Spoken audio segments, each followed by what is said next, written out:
Hi there, this is Jacqueline with Nickel and Dime Decor, and I'm sewing together my quilt for my bed, Raising the Barn. And in case you want to make it, I'm going to make a series on just making this one. You know, we've had our choices of 4 different ones to make, and I have picked Raising the Barn. Well, I wanted to show you something because if you make it, you're going to run across this and you're going to panic like I did. This is my first row, and I put it together and it looks fine, but I want you to look at the spaces. See there where these two connect? Remember, these are, I'll have to measure them, 6-inch finished blocks, squares, and that kind of scared me up there, and I thought, well, that's not right. Look at that. See the top and the bottom? Well, it's that way on every single one of them. Every single one. Okay, stop and think. There's going to be a 1/4-inch seam across here, and this will take care of this. It's okay. There's nothing wrong with it. Some of them might be off more than others. See how this is more predominant than this one? That depends upon this 1/4-inch seam is too small, and it didn't take up enough room right there, but I'm going to live with it. Now, these are 18 squares, remember? And that's my center right there, where it starts the point.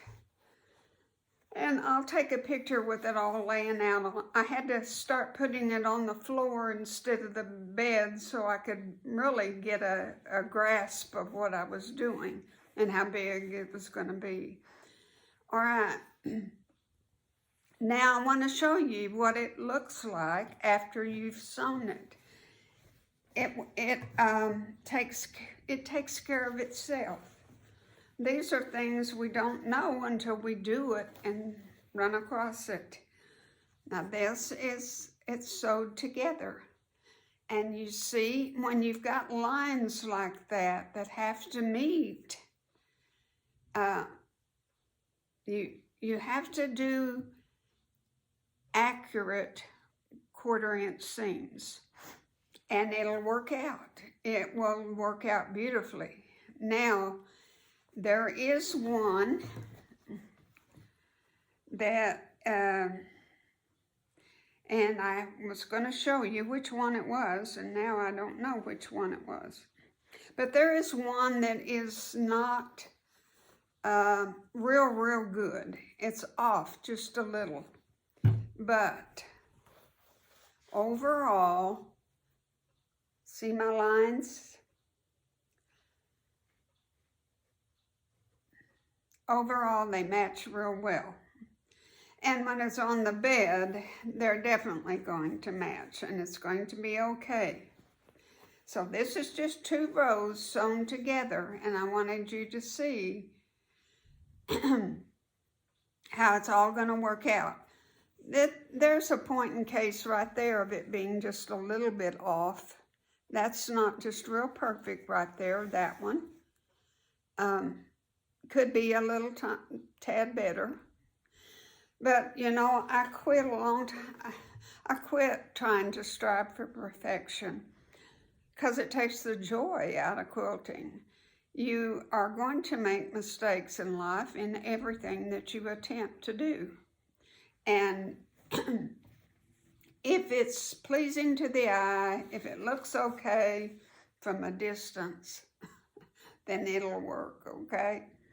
So, Raising the Barn, when I get more of them, well, when I get them all done, we'll look at it again next week, but It's going to be a stunning quilt, and I do hope some of you will try to make it with me. I will put in the very first one where we were cutting our blocks, cutting our squares, 6.5 inch was what we started with. And then the last one where we put it together. And then starting this one will be the third one. And I'm going to make a series just called Raising the Barn if you want to make it. All right, that's all I have for today. I'm going to post another video. I'm going to post this one tonight and or in the morning, and then maybe another one Sunday night. It's very short. And it's on what you can do with your leftover fabric. Say you make a quilt. Say I may finish this quilt. And I just love this blackened, this piece right here. And take a leftover piece, trim it 1/2 inch bigger than your light switch plate. And that's what my video is about. It is the neatest way to accent a room and to match your quilts. It's precious. So I'll post that video probably Sunday night or Monday morning. Okay? All right, Raising the Barn. I'm moving on, and I hope you have a wonderful day, and I hope you're well. Our health is it's all we have, isn't it? It's good health. Makes life so much more enjoyable. Thank you for watching, and God bless. Take care.